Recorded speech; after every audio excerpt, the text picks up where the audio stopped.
your side, in a jar side. In a God's eye, me want live right. Walk where you want me to walk. Talk where you want me to talk.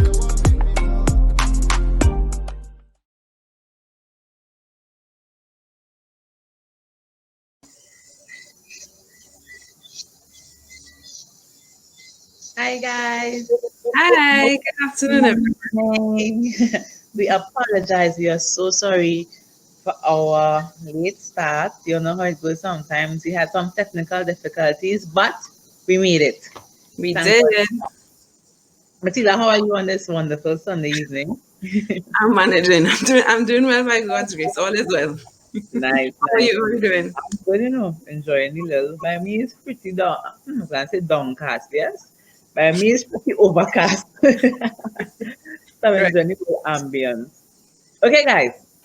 So today we are talking about the power of parenting. Last week, Mateela and I would have jumped on just to give you a little sneak peek about what we would have been discussing today and next week, Sunday, please God.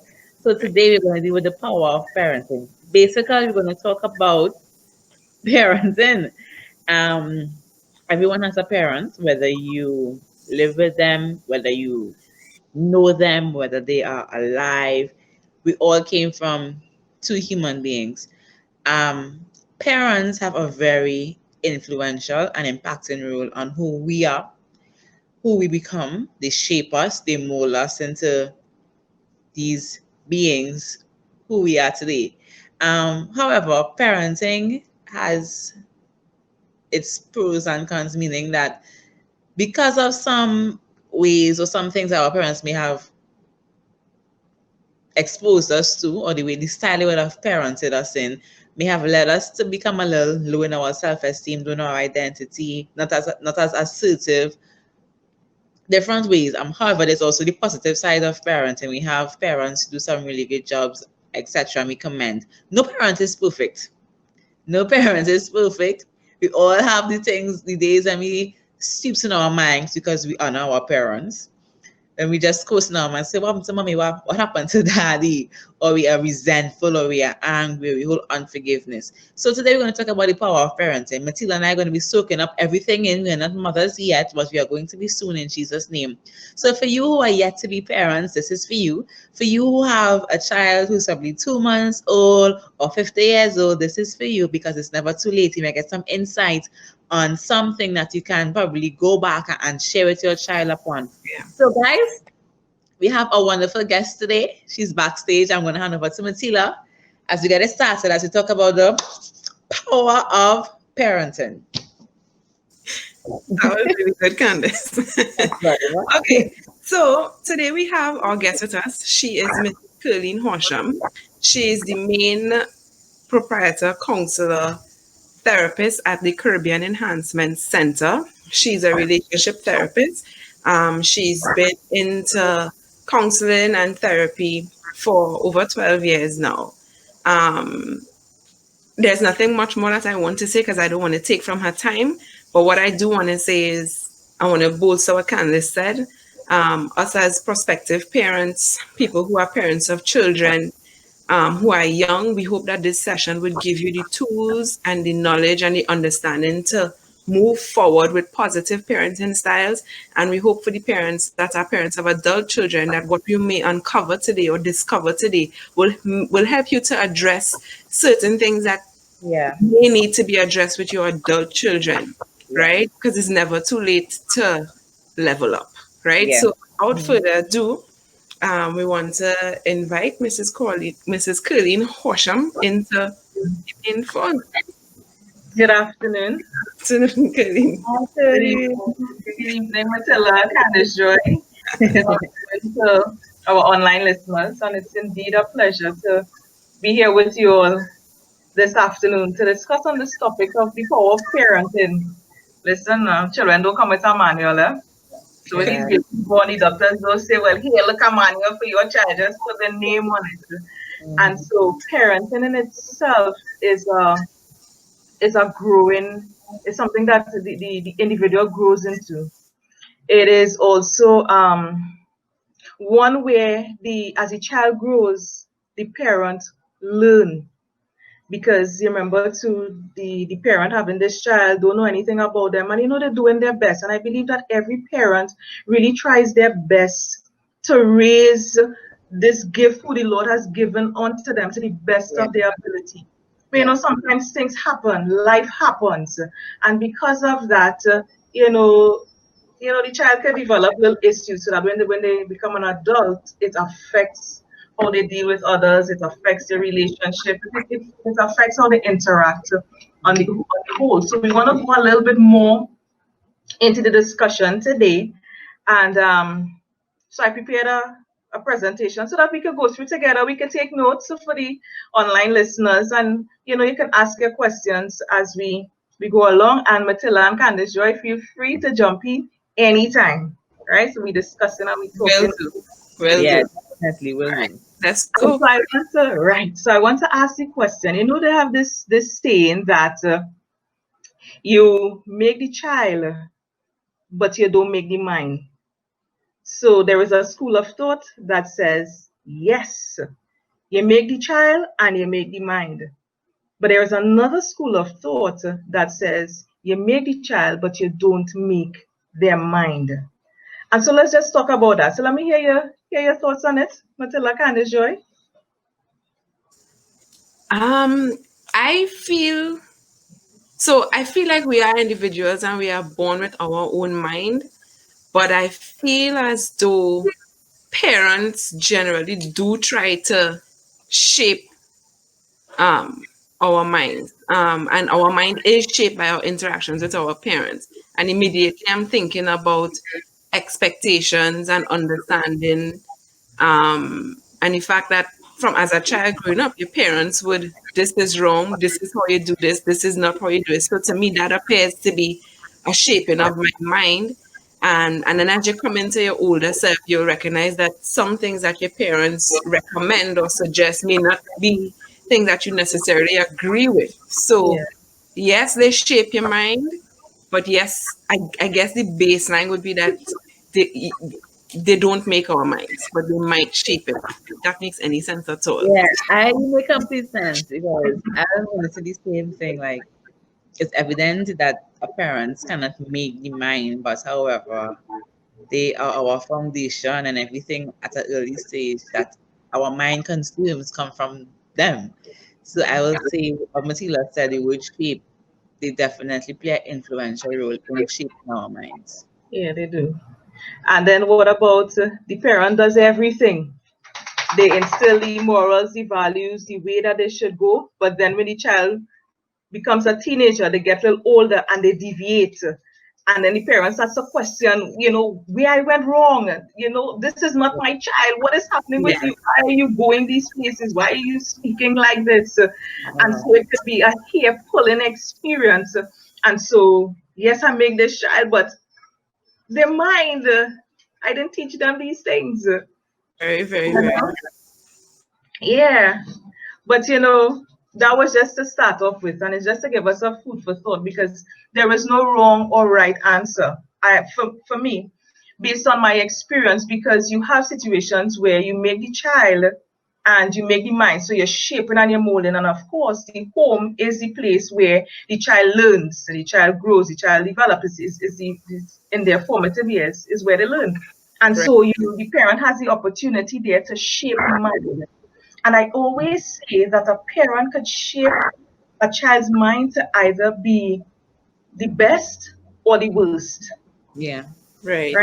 But then you have some situations and some dynamics playing off where the child deviates. Yeah. So the parent is left to wonder, what went wrong. Right. So I guess it all depends on the situation, the circumstance, and again, there is no right or wrong answer. But we want to go a little bit more into in the parent-child relationship. And I know that there will be parent listeners, and we want to look at the effects of parenting on the child, because there is an effect. Because again, the home is that place where the child learns, where the child learns how to model. So how the parents behave is what it is they learn. So we want to look at these areas, and I just choose, these are not the be all and the end all, but these are just some areas that I want us to just examine a little bit more closely, that these effects on the parent and how it transfers onto the child. So we examine the parents. So parents, just turn the light on inside of you, and we're just going to do some introspection. So as a parent, what about your background? Let's look at your background for a moment and see maybe if that plays out into the way that you deal with your child. And so how were you raised as a child? How was the home? Was the home an abusive type home? Were your parents around, or were your parents too busy working? What about if it is you had a stepfather? And sometimes you hear these horror stories of a stepfather. Or did you have more than one stepfather? So you grew up in a home and you had lots of stepfathers, you had lots of uncles coming through. That affects how it is you parent your child. What about homes where you would have had to raise yourself? Because there are homes like that, because the parent is out working, and so for other reasons, the child had to raise themselves in addition to their siblings. That affects how they parent their child, because in a situation like that, the child could say, oh gosh, I had too much. And you know, when they become, or when they're older and they have their own child, they shirk the responsibility. As well as you have the situation where the parent just embraces the child because this is what it is they know, because they have been taking care of themselves and their siblings for a long period of time. Right. What about, we still continue in the background, did you grow up in a home? Was it a single parent household? Was it a household where you had extended families? Because all these things, again, impact. Did you grow up in a home with your parents? Was your parents abused substances? So were they on drugs? Were they on alcohol? And so examine your background. And just for a moment, see if any of those things has any type of effect on how it is you are parenting your child now. And for those who not a parent as yet, just turn the light in on your life and see if anything in your background could be a potential threat to bar you from doing all the best that you can do for your child. And let's look at your parenting style as a person. So there are 4 different types of parenting styles. And as a result of these parenting styles, there is an effect that goes with it, and the child feels it. And so there is the authoritative style of parenting. And in this parenting style, the parent is warm, they're responsive. There are clear rules, so the child knows what they should be doing, what they cannot be doing. They know that if it is they break certain rules, these are the consequences that will go about in that space. There is dialogue in this type of style. And so as a result of that, the child grows and the child learns to socialize. So they have good socialization skills, because again, the home is where there is dialogue. So if it is they encounter any challenge, they can come home and say, Mommy, Daddy, this is the situation that has occurred. How do you think I should deal with it? And so the parent gives constructive advice in terms of how to deal with that. So the child learns social skills, the child learns how to navigate through friendships, the child does well academically, the child develops a high sense of self, because they could do things and they know that they have the support of the parent. But what about the authoritarian? And that is totally opposite to the authoritative. And in this style, it is do as I say. Don't ask any questions. Mommy, Daddy, why are you doing that? Just do it. Don't ask me anything. So there are strict rules. And if it is you break the rules, you will be severely punished. In situations like that, the child now develops a low sense of self, because if it is I'm going through something, and when I come to my parent to ask a question, I'm buffed. because I'm not following the rules. And so things are just strict and militant in the home. And so if it is, I encounter any challenge, the child encounters any challenge, whether it be at school or the workplace, how do I tell my parent? I can come and tell my parent, I will get both. And I'm supposed to be there. And I'm supposed to be having that type of conversation. Right. Right? And so let's go into the permissive. And so the permissive style of parenting is one where the parent is warm, the parent is responsive, but there is little rules in the home. And so the child could do basically what they want. And so in situations like that, the child could throw a tantrum and then the parent will just come, okay, so you want that? All right, let me give it to you. But then think about when the child gets older, what is happening to them?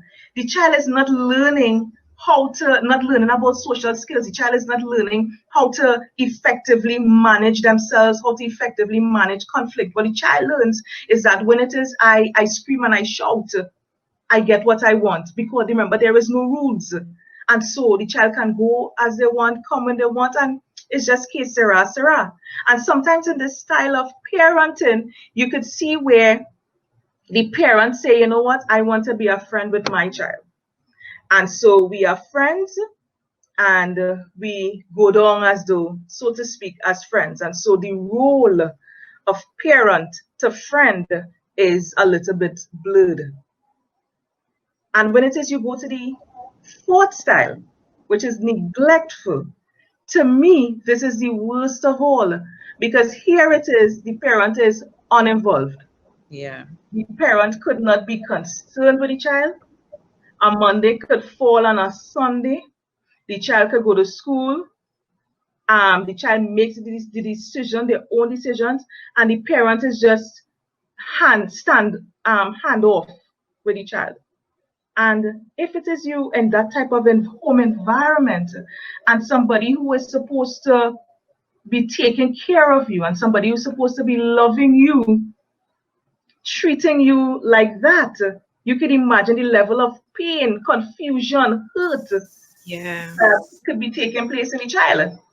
And so the child could become delinquent, because then if the home is where I am supposed to be cared for and comfortable, that is not happening, then they can go into, and lean toward areas, lean towards persons, lean towards groups that, that really not given a positive effect, but the mere fact that they feel a part of, and they feel that if it is they could be associated with, they gravitate toward that.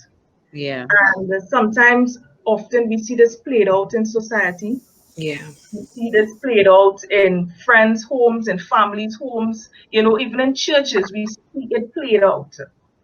And it is important as a parent to really check ourselves and to really check ourselves. And with these styles, they can go online and get some more information and understand it a little bit more, because it really affects the child. It affects them as a child. It affects them in the teenage years. It affects them as adults.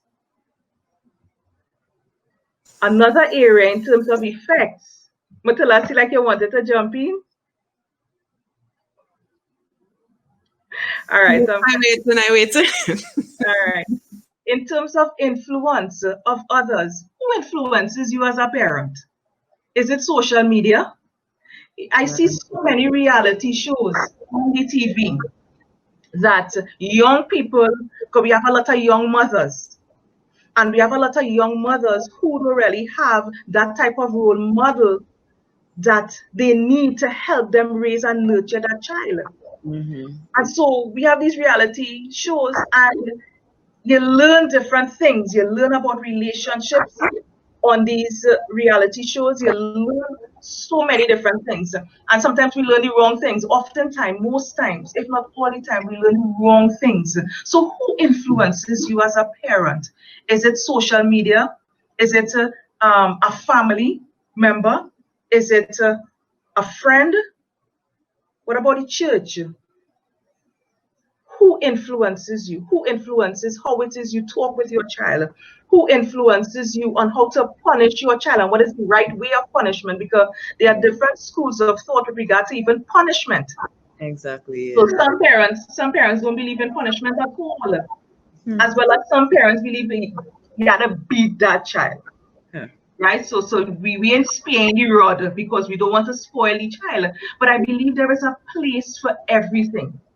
And I'm not here to say, well, don't beat your child, beat your child. But I'm saying that depending on the dynamics of the relationship, depending on what has been done, let the punishment suit You're right. the situation.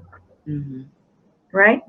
And let us look at some of the challenges that affect parenting. And there are a few challenges that I want us to talk about, just bring to the fore, bring to our attention that affects how we parent. What about our work? We may be working in a job, a parent may be working in a job that is demanding. And because it is demanding, they're coming home late.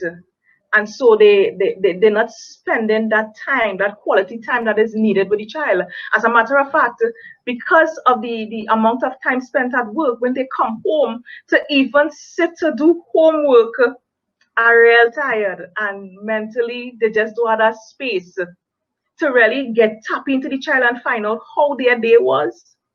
I have no time for that because I have to think about work tomorrow because my supervisor, my manager on my back, we on a project. And so even though, the child is home, the child is safe, they have a shelter, they have food in the fridge, but where that emotional and mental interaction that is needed, that it's a little low because of work. What about education? There are some parents educating themselves because, things getting a little tougher and, wanting to climb up the corporate ladder. And so education, so parents pursuing degrees, they're pursuing masters, PhDs. And the thing with studies, it takes time. And in order for you to get an A and to keep on top of your game educationally, you have to be beating the books. And so to think about doing anything different, or let's just say if the child has an activity at school or a parent day, and so the pros and the cons being weighed, I wonder if because an assignment is due. And sometimes these affect how we parent our child. What about new relationships? We have a lot of new relationships out. Right. Parents, the relationship end. The parents, conflict arise, but there is a child in the mix. And daddy go on their way, mommy go on their way. But mommy gets into a new relationship. And daddy gets into a new relationship. And the child or the children just left there, wondering what is happening. Who am I going by today? Yeah. Why daddy not calling? Why mommy not calling to see how I'm doing? Yeah. Why they're not passing in to check in on me to see? And the child is just left there.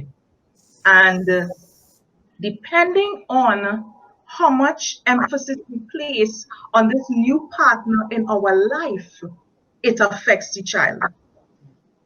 And so as a parent, we have to be mindful because what some parents do, some parents, when they get into a new relationship, they don't bring that partner home.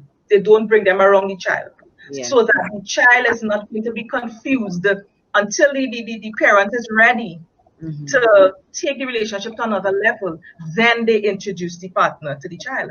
But you have some dynamics where the partner is introduced as soon as. And so the child is just there. So they see this new person coming into the space and mommy, daddy's time is being spent there. Right.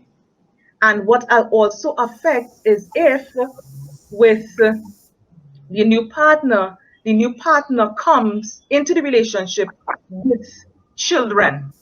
And so when you have the addition of these new children, right? I was here first. Wow. And so in trying to keep the relationship with the new partner, the parent could turn their attention away briefly away from the child. But sometimes this grief is a long grief. And Right. the child is a lot of challenges, and the child wants to know what's going on.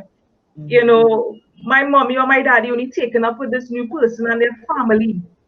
And that affects, because then the child starts to act out now. The child starts to become rude, disobedient, and then the parent wants to know what's happening here. Where does this come from? It came from, the possibility exists. It came from because the child feels threatened, the child is jealous. I will see all the time, we're not getting to do the things that we would have done before. This new person, and especially if this new partner, the child really not on the partner. Right. So you have an added, because the child could show rudeness, the child could be rude to the partner. All these things affect how the parents their child, right? Wow. Yeah. Wow. We have some more challenges. What about the emotional state of the parent? If the parent is suffering from mental illness, if the parent is depressed, if the parent has been diagnosed with a mental illness, schizophrenia, it affects how they parent the child. So, for example, if the parent is depressed all the time, and the symptoms of some of the symptoms of depression, you just don't really want to do anything, so you're just lying down, you're just listless, you're just lying down, you don't want to get up to do anything. So the child has to get up to get ready for school.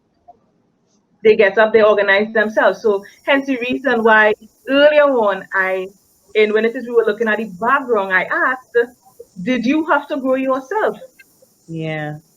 Right? And did you raise yourself and your siblings? Because in spaces like these, you can see this played out. Right? We even looking at, what about the church?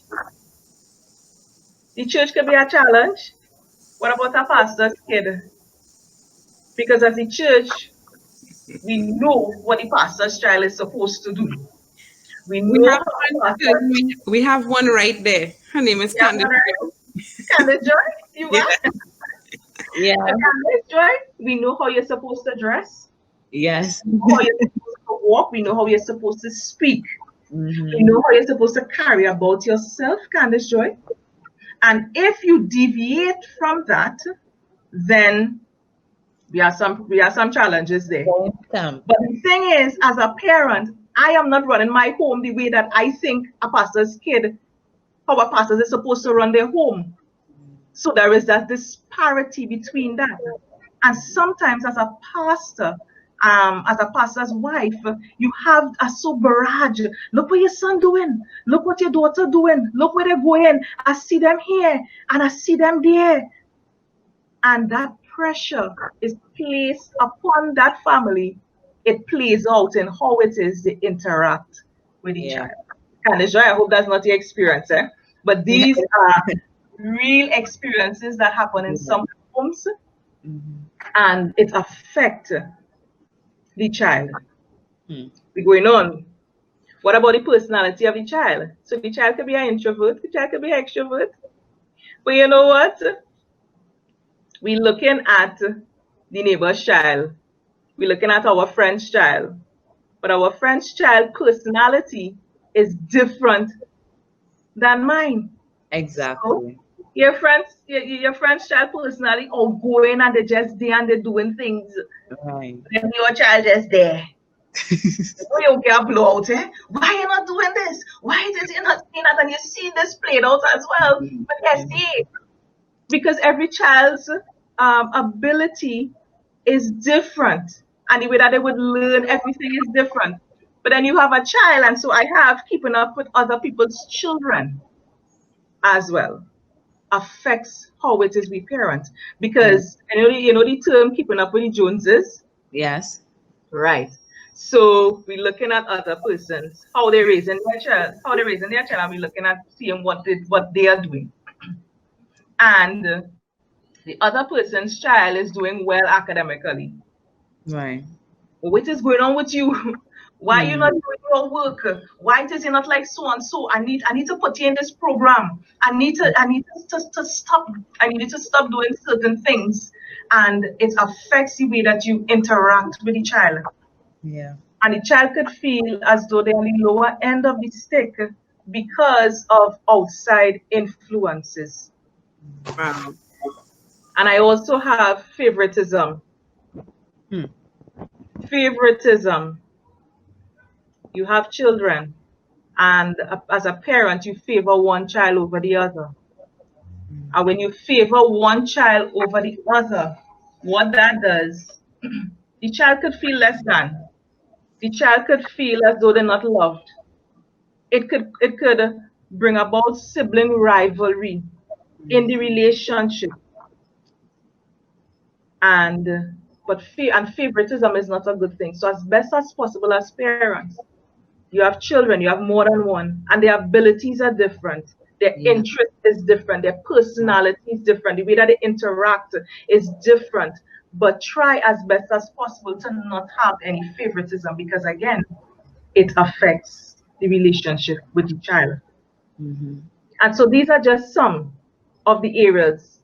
And so we want to look at some biblical parenting Mm. because there are some men of old who had children. So we want to just look at it briefly. So we have David and his son Absalom. Mm-hmm. And we know too well about this, where Absalom tried to kill David. But if it is we backtrack a bit, Absalom with his sister Tamar, the sister was raped. Yeah. Right. And he found the father didn't do justice to it. He found the father did nothing. Mm-hmm. And he got angry. Yeah. And with that anger, the anger turned into hate. And so Absalom took matters into his own hands. And so he killed the guy who raped his sister. But Mm-hmm. it affected the relationship, the parent-child relationship. And sometimes as a parent, our children feel as though we don't give them the justice that they need. Mm-hmm. They can sometimes feel as though the parent don't really stand up for you. So you do a particular thing. So why you didn't say so? You just let this person talk to me this particular way. Yeah. And we see the far-reaching effects and the far-reaching effects with David and his son Absalom, where David had to run for his own life because Absalom was guided by rage. How many of us as adults, when we think back into our own family life, we don't really talk with our parents if our parents still alive? We are unforgiving because of things that would have taken place in the past, where we felt as though the parent wasn't there for us in the way that we want them to be. Right? Let's look at Saul and Jonathan. Now, when it is you read about Saul and Jonathan, you more see with Jonathan and David and at how they were best friends. Yeah. But we saw where Jonathan pledged his loyalty towards David more than his father. Yes. And you have situations in households where your teenage children, linemen interacting with persons as a parent, you really don't want them to interact with. Right. And depending on how we deal with that and manage that, the child moves away, and it causes further conflict in the home, and it causes further pain and hurt in the dynamics of the parent-child relationship. Mm-hmm. Let us look at Isaac and Rebekah. So we know that Esau and Jacob were twins, but Rebekah loved Jacob more than she loved Esau. Yes. And Isaac loved Esau. And we see where, coming down to the end, Jacob swindled Esau out of his birthright. But Rebekah conspired against her husband, Isaac. So even in nuclear homes, we could see two different styles of parenting at play between the father and the mother, and the conflict that can arise if it is they don't come into unity and they don't come into an agreement with how it is they parent the child. Right. And we see later on in years when Jacob moved on, when he heard that Esau was coming to him, how frightened he was. Yeah. And he had to seek the Lord, to stay the hand of Esau, because he felt as though Esau would have come to kill him. But look how many years that happened. Right. So it begs the question, with sibling rivalry, how many sibling rivalry arise in the home as a result of the parents? Wow. Right? So we need to consider that. So as parents, we need to examine ourselves and examine our home. Let's look at Jacob and Leah. So Jacob, a little older, he, going out on his own, he saw Rachel. And like it was love at first sight.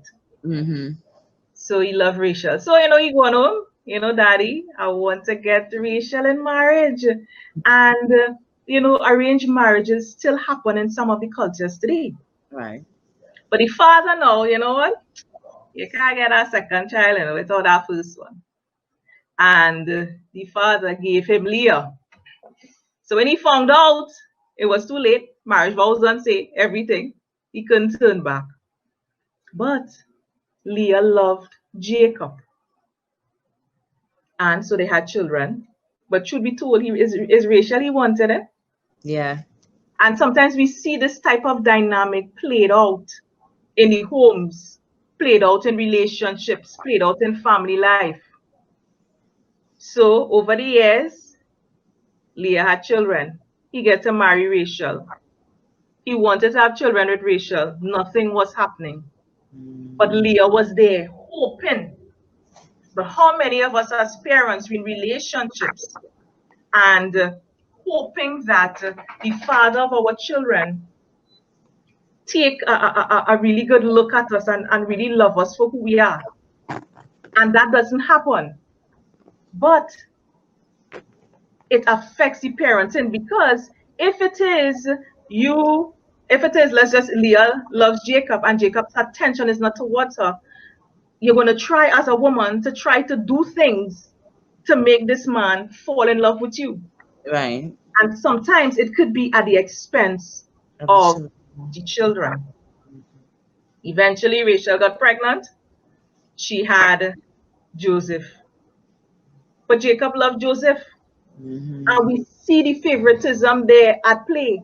Because even with the other children, when it is Joseph got a little older and the Lord gave him the dream, and we know the story and how the brothers sold him.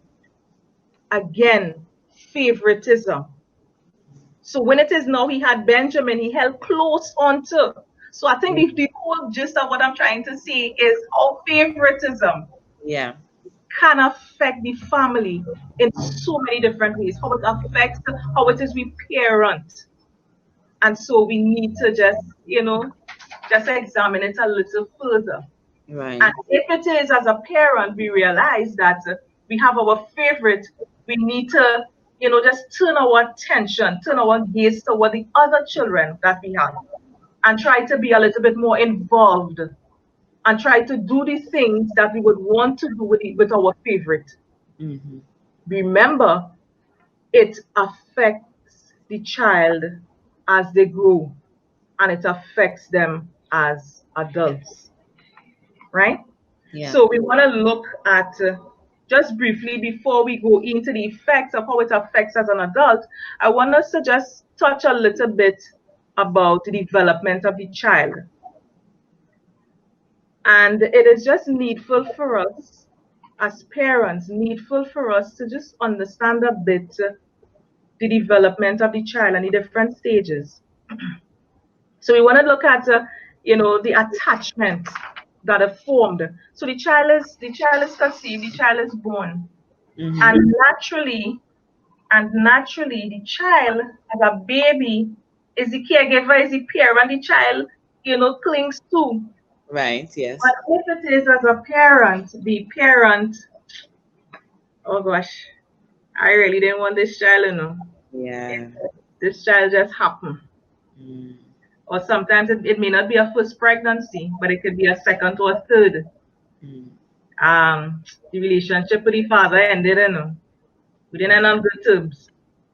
And I really don't want this child. And as a matter of fact, I find he should come and get his child quick. Wow. But the child is here. And the child is feeling the effects. And I have had the experience where dealing with clients and as an adult, and they have trust issues. Right. They have challenges in the relationship. And when it is you dig a little deeper into their life, you recognize from since they were a baby, they had negative experiences with the parent. But we're not thinking as parents, oh, that will happen. But remember, the child's brain is still operating. Even though it is still developing and the child is still growing, things are being recorded. And the negative experiences that the child have, even in the womb, because we can see if it is as a mother who is abusing drugs or abusing alcohol, the effects it has on the child, even in the womb. Right. You could imagine the devastation that the child is going to feel and to go through at the different stages of the development. So it's something for us to be mindful of, even if it is and in situations where the mother doesn't take proper care of herself, it affects the development of the child. And so the child is born, and the child is coming, and the child is clinging to the parent. The child is wanting to form attachments. And if, let's just say, for example, the home is abusive, there is no attachment that could be formed there. Because even as a baby, the child would learn, you know what, this is not a safe space. And I don't know if it is you recognize in abusive homes, if it is the mother is holding the child senses when something is wrong. And so even as a child, let's just say an 8-9-year-old, the child knows, because remember, the child will see body language. So you may not as a parent say anything, but your disposition toward the child sends a message, because we communicate greatly through our body language, facial expression, our tone of voice. And so the child picks up.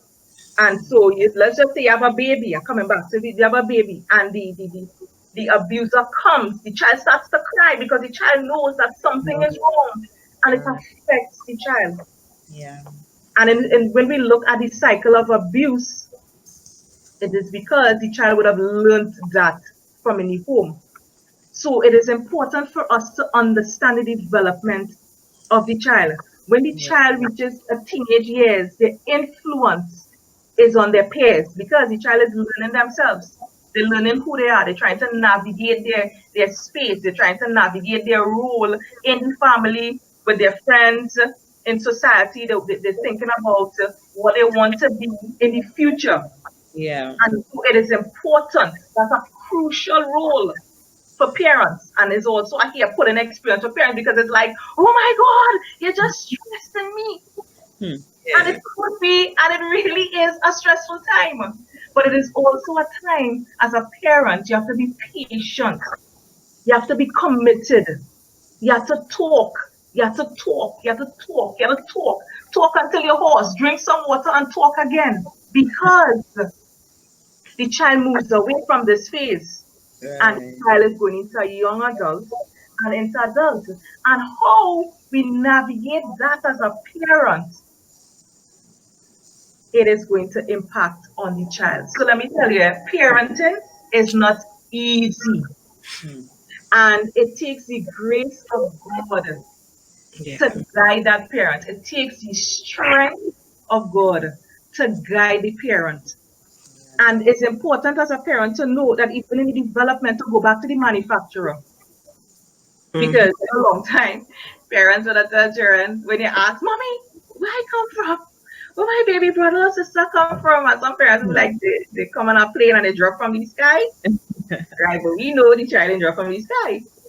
And so it's important as a parent to go back to the manufacturer, who is God, who is our creator. Lord, help me. Lord, this child, I feel as though I'm at my end. Help me. Lord, give me ideas on how to parent. How do I talk with my son? How do I talk with my daughter? And especially in these teenage years where they may be doing things that you're not pleased about. You're hearing things. I mean, I as a teenager, I would have done things. I wasn't always in the Lord. And so, and that's you ain't really taking on parents too much at that stage anyway. You're on your own business, you're on your own beat. Yeah. But the parents still need to be there to guide the child during this phase. So it's like I say, it's important for us to understand the development of the child. We could go online, get some information, learn all the different theories, because it will help us greatly to be effective parents, to be better parents. And we wouldn't always get it right. We wouldn't always say it right. But once there is life, we have opportunity. And children forgiving. Yeah. You can teach a child now, go in your room, drink some water, go in your room. The child come on, they come up on the hand, they, mommy, daddy. And so nothing is wrong. So children forgiving. Children forgive absent fathers once they can understand why it is you moved away, why it is you didn't take care of me. Children understand and they forgive absent mothers. They wouldn't like it in the moment, and it affects them in the moment, and they lash out in the moment. But once the parent comes around and talk and be consistent in their visiting of the child and doing things, the child turns around, the child forgives. And for me, I would say, if it is you as a parent, the relationship with the child's father has ended, do what is necessary for the sake of the child. So you have challenges or you have some serious conflict, work on self. If it means you and the father, the mother and the father going to get some counseling, but keep the child separate and apart. So when it says they come together to raise that child and to parent that child, they are operating as one. So the child can't play the one against the other. Yeah. And even though the relationship is separated, the child could still feel loved. You know, my father lives elsewhere, but I know my father really loves me. My father does come and do things with me. My father does lie. My father does chill. You know, my mom lives elsewhere, but my mom, she buys for me. She comes to attend my parent meetings. She does things with me, and I feel loved. And when I see she and daddy talking, I know the relationship done, but I see them talking cordially, and they're not fighting and quarreling with each other, because these things affect the child.